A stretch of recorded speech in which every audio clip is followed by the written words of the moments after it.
One of the great joys of growing a garden is having enough to share, whether it's flowers or produce. More on this coming up.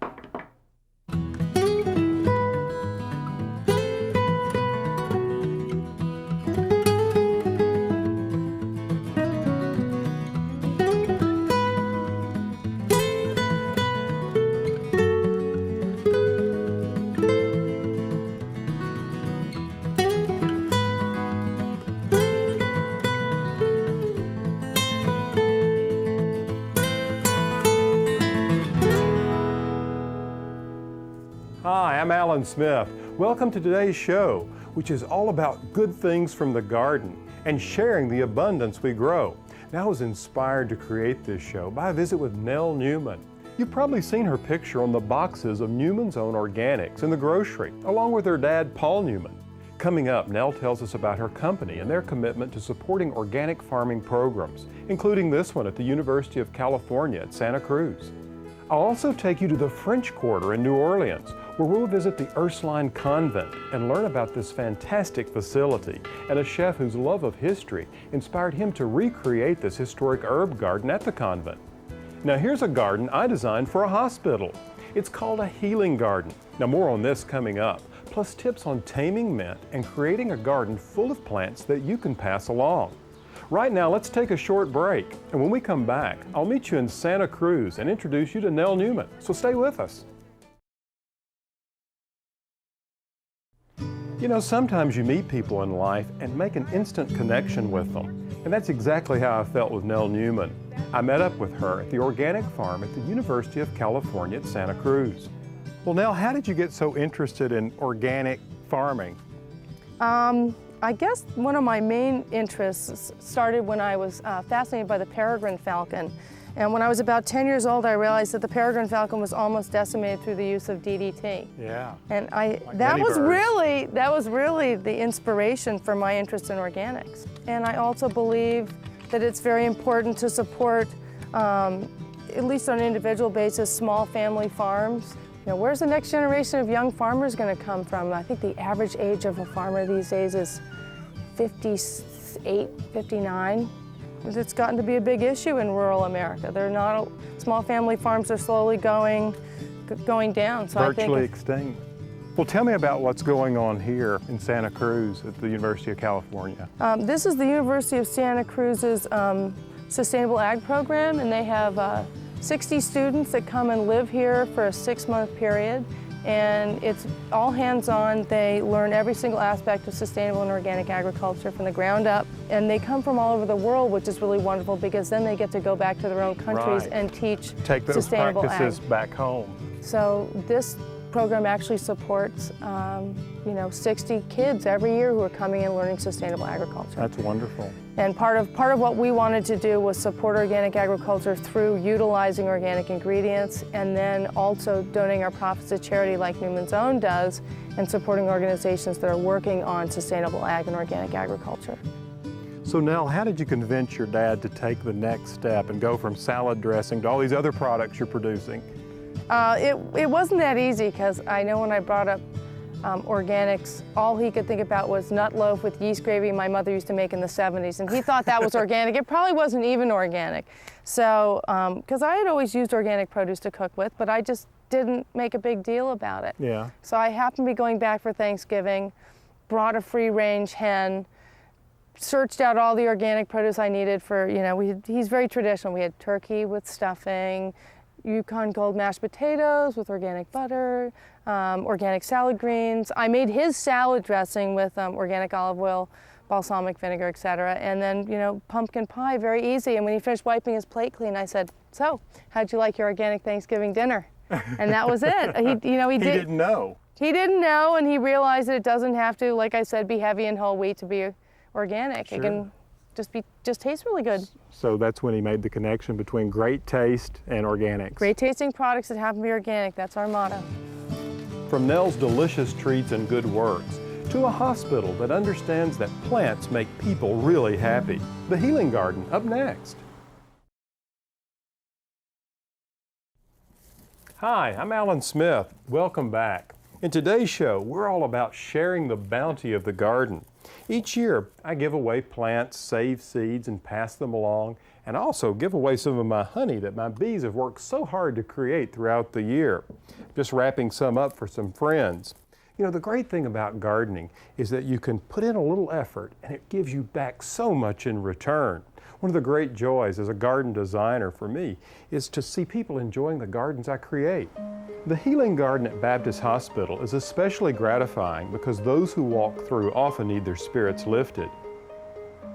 The gardens are a wonderful addition to Baptist Health. They're visited tremendously every day during the day. What I think pleases me the most is it serves as an extension of our waiting rooms in our critical care areas. They're all often little niches where families can find their own little peace and their own little solitude and kind of work through their problems that they're facing. One of the sweetest stories that we have about the garden is that recently we had a new baby born, and when her family was leaving, the mother and the father took the baby over and nestled her in front of the tulips and had a glorious picture, and it was just before Easter, and we thought it was quite meaningful. So the garden is meaning everything to everybody. My favorite part of the garden would have to be the sculpture. It's almost like a Rodin-like sculpture, one of the grandest things that will be here long after I'm gone. It's grown into its title of offering compassion and hope. There's one gentleman leaning over, extending his hand to help another gentleman who's leaning up, looking for help. So between compassion and hope, that's what Baptist Health is all about. So every day when I leave and I look at that, it makes me proud to be a part of this effort and for the garden to be there. How about a garden that's so abundant you'll have plenty to share? Well, stay tuned for tips on growing hardy volunteers, amazing annuals, and pass-along plants. Let me introduce you to what is called a hardy volunteer. This is larkspur. It's an annual that's so vigorous it reseeds itself in my garden every year. You see, that's why they call it a hardy volunteer. It behaves almost like a perennial.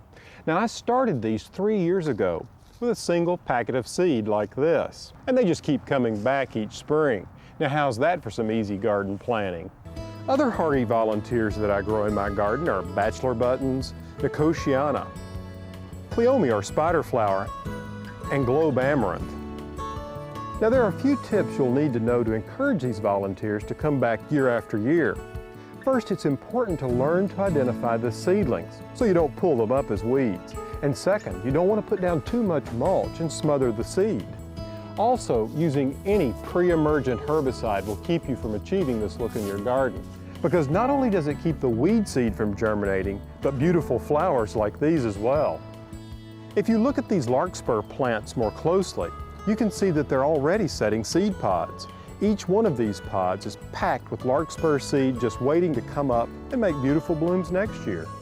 Once you learn to identify volunteer seedlings, your garden can always be full of many surprises. And what a great way to let Mother Nature lend a hand in the design of your garden.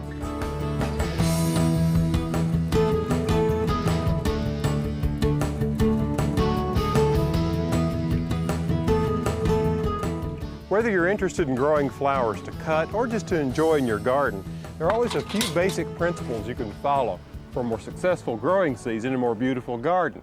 Let's start with water. The key is consistency.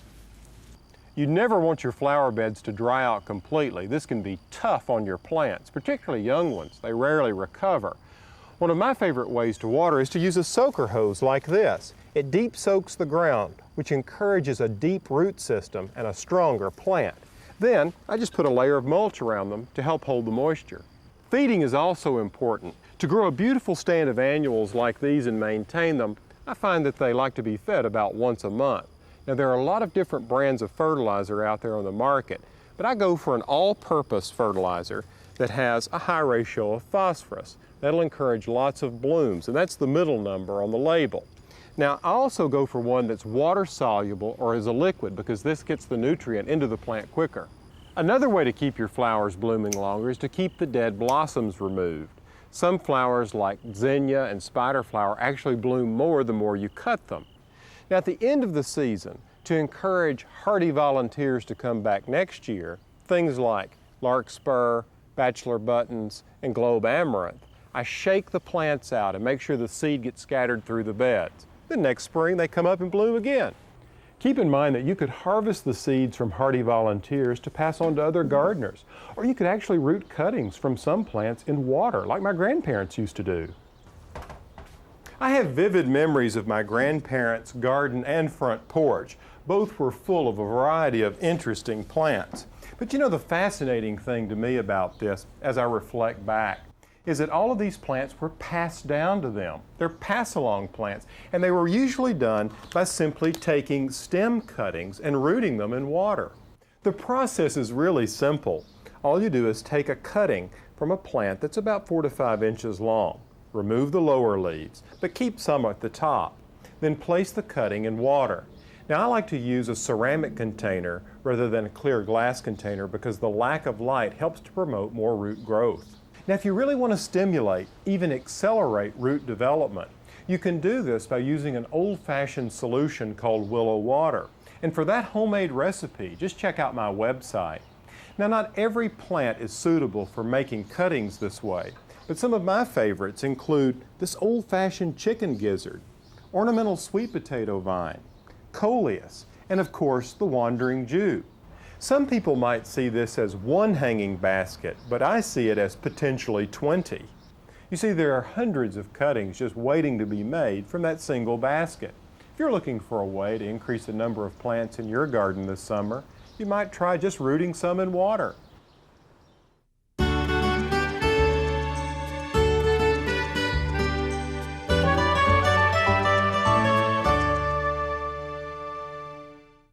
Sometimes the viewer mail I get is in the form of a cry for help, like one viewer from Illinois who said, "Help! My garden is being taken over by mint." Well, you know, sometimes the abundance the garden can produce can be a problem. But you know, there's some ways you can take care of mint to keep it from running rampant through your garden. First of all, you shouldn't let such a vigorous grower frighten you away, because there is a way to keep it contained. Rather than planting the mint directly in your beds, cut the bottom out of a large plastic nursery container and bury it in the soil. Then plant the mint within the container. This will keep it from spreading and taking over, at least for a while. Now, another way to grow mint is to grow it in containers. Just about any size container will do, even something this small, but more practically, I think a container about this size works better. You see, mint can take some shade, and I like to cluster containers of mint and other herbs around the back door. It makes it very accessible to the kitchen. Now, some other herbs that will take similar conditions are dill and fennel. I love the taste of fennel on fish and dill on fresh baby carrots. Now, all of us can't have a large vegetable garden, but we can grow fresh herbs. Just look at how fresh and green many of these are. If you're into Mexican or Italian dishes, the sharp flavor of oregano is ideal. These little low-growing plants can fill an area in a short period of time. And of course, for salsa, an essential ingredient is cilantro. Now, all of these require at least 6 hours of sun, but a must-have for your herb collection that can really take the heat is basil. It's delicious in salads and, of course, pesto, but I wait until the first really warm days before planting it. This spring, when you're selecting your plants, make sure you add plenty of herbs for your containers outside and in your kitchen. More great gardening tips can be found on my website, pallensmith.com, where every week I answer viewer questions in my free weekly newsletter. Ever been to the Big Easy? Well, we're off to the French Quarter to meet an internationally recognized chef. New Orleans up next.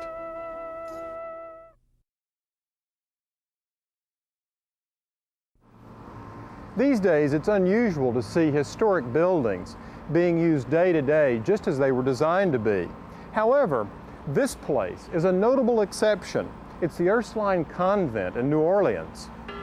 It's the oldest building in the Mississippi Valley, dating back to 1745 when it was under French rule. At that time, it boasted an extensive herb and vegetable garden, and it still does today, thanks to an energetic chef. Horst Pfeiffer tends the herbs in the convent garden by day and dazzles patrons of his restaurant, Bella Luna, by night. Well, my scenario, I come over here in the morning and I check on herbs and get some of the clippings to make some marinades or some of the dishes that have to sit a little bit like when I make my pesto. And then in the afternoon at 3, 4 o'clock, after I dealt with all the phone calls and all the wonderful problems in life, I come over here for half an hour, and then I get my clippings for garnish. I get my nasturtiums, some rose petals, some violets. I get some rosemary cuttings when they bloom to garnish my plates later on in the evening. So between 4 and 6 o'clock, I come over here for half an hour and just get my freshest cuttings to put on the plate. And this half an hour is very important to go into the evening. Sometimes when it's real busy, if I don't get this half an hour to come over here, you know how you miss something. Yes, yes, that half hour, that time in the garden really makes the day complete. Oh, it's very important. It's astonishing to think that this garden is 25 years older than the United States. In the beginning, it provided essential and delicious herbs to the nuns here at the convent. And today, that tradition is being carried on thanks to Horst. It's nice to see such continuity. Horst was kind enough to share some of his delicious recipes with us, and you can find them on our website. That's pallansmith.com. I hope that this show has inspired you to plant a little extra and share it with family and friends. Whether it's a few herbs or cut flowers, trust me, growing something and sharing it with others will make you feel really good. A generous gardener is a happy gardener. Until next time, from the garden, I'm Alan Smith.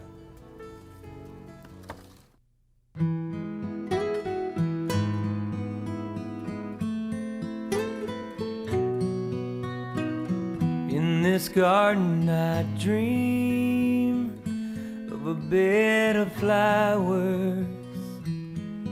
Bluebirds sing of the beauty all around us. And every time the sun comes out, I can't help but smile. Oh, no, I can't help but smile.